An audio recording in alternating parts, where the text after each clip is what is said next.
খেলা সব ধরনের জুয়া মুক্ত থাকতে হবে, বাজি মুক্ত থাকতে হবে, কোনো প্রকার বাজি থাকা যাবে না।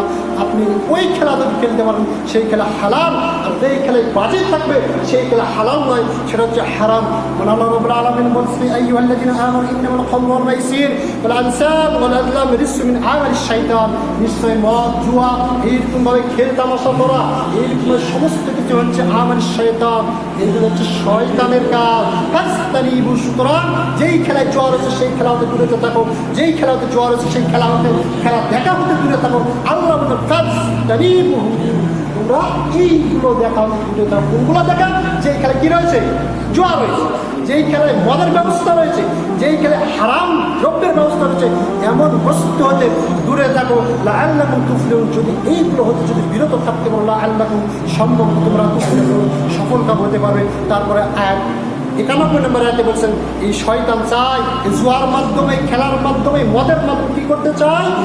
ওয়ায়াসাদ্দাকুম আন যিকরিল্লাহ আনিস সালাতি ফাহাল আনতুম মুনতাহুন, তারা চায় আল্লাহর জিকির হতে তোমাদেরকে দূরে রাখতে। খেলায় বসেই আছেন সালাতের সময় পার হয়ে যেতে।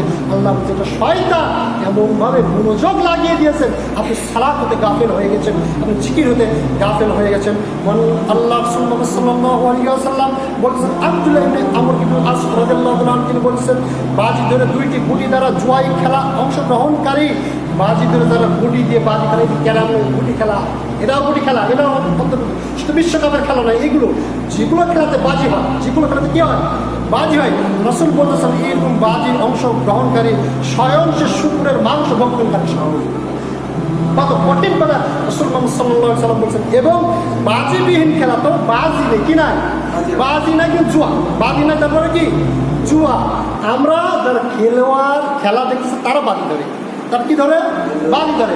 কিন্তু তাদের খেলার ভিতর জোয়ার রয়েছে, কিন্তু তারা বাজি ধরে, তারা কি ধরে না। কথা কি ক্লিয়ার বোঝা যাচ্ছে? যারা খেলোয়াড়ের জোয়ার ভিতর তারা রয়েছে, কিন্তু যারা দেখতেছেন তারা বাজি ধরে। আরেকটি ক্ষেত্রে খেলোয়াড়েরা বাজি ধরেছে, পাশাপাশি যারা শ্রোতা দেখছে তারাও বাজি ধরে, তারা কি হলো স্বয়ং শুকরের মাংস। আর খেলোয়াড়েরা বাজি ধরেছে কিন্তু তারা বাজি ধরে নাই এমন ব্যক্তিরাও যদি খেলা দেখে, রাসূল মুহাম্মদ সাল্লাল্লাহু আলাইহি ওয়াসাল্লাম বলছেন যে এই খেলায় অংশগ্রহণকারী শুকরের রক্তে হাত ডুবানো। এই হাদিসটা রয়েছে আপনার 1290 নম্বর হাদিস। কেউ যদি বলে আসুন, কেউ যদি বলে আসুন এই বিশ্বকাপের জুয়া খেলা দেখি, এই আসুন আমি তাকে জুয়া খেলা আসুন, এই কথা যদি বলে, রাসূল মুহাম্মদ সাল্লাল্লাহু আলাইহি ওয়াসাল্লাম বলছেন ওই ব্যক্তিকে সালাহ। শুধু যদি আহ্বানই করে আসুন জুয়া খেলতে যাই, এই আসুন জুয়া খেলতে দেখতে যাই, এটাও যদি বলে, রাসূল মুহাম্মদ সাল্লাল্লাহু আলাইহি ওয়াসাল্লাম সহিহ বুখারী হাদিস, ইসলামিক ফাউন্ডেশন থেকে 5863 নম্বর হাদিস, রাসূল মুহাম্মদ সাল্লাল্লাহু আলাইহি ওয়াসাল্লাম বলছেন ওই ব্যক্তিকে সাদাকা আদায় করুন। সাদাকা আদায় না করার মতো তুই পাপ মাফ হবে না। জুয়া খেলতে যাই, শুধু আহ্বান করছে। সুতরাং জুয়া মুক্ত থাকবে। আরেকটি জিনিস, জুয়া মূলত আমরা কাকে বলা হয়? জুয়া বলতে আমরা কি বুঝি? সেটা হচ্ছে খেলোয়াড়ের যে বাজি ধরা, এটাকে বলা হয় কি? জুয়া।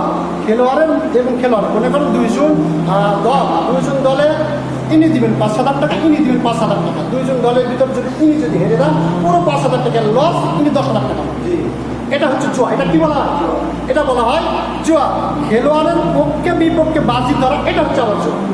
খেলোয়াড়ের পক্ষে বিপক্ষে যারা খেলা দেখতেছে তারা যখন বাজি ধরে, এটাও কি? জুয়া।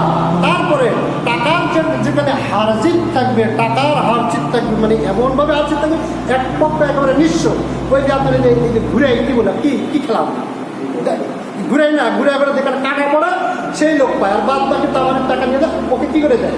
উনি নেয়ার টাকা দেয়, আর বাদ বাকি তার ফকির হয়ে যায়। আমাদের টাকা পায় নাকি? ওরা কি খেলা বলে আপনারা ভালো বলতে পারেন। তাহলে এইরকমভাবে যখন হার জিত রয়েছে, একজন পায়, বাদ বাকি তারা পাবে না। এটা হচ্ছে জুয়া। তারপরে বলছেন খেলোয়াড়ের কাছ থেকে টাকা নিয়ে প্রাইজ একদলকে দেওয়া, এটা হচ্ছে জুয়া। খেলোয়াড়ের কাছ থেকে টাকা নিয়ে প্রাইজ দেওয়া, খেলোয়াড়দের কাছ থেকে টাকা দিয়ে প্রাইজ দেওয়া, এটাও এক ধরনের জুয়া।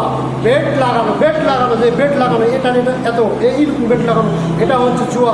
কসম খাওয়া, এটা হচ্ছে জুয়া। এবং অনেক ক্ষেত্রে শিরকের অন্তর্ভুক্ত। আমি আল্লাহ কসম করে বলতেছি, উনি এমন হয় আল্লাহ এই বল 6 মানে বলে না, এই বলে 6 মারলে এত টাকা, না বললে এত টাকা, এইরকম। এটা হচ্ছে কি? জুয়া অন্তর্ভুক্ত। উল্লেখ্য যে কোনো এক প্রতিষ্ঠানের আয়োজন, মনে করেন এখান থেকে একটা চেয়ারম্যান খেলার আয়োজন করছে, দুই দলে কাকতে কোনো বেনিফিট টাকা তারা নেবে না।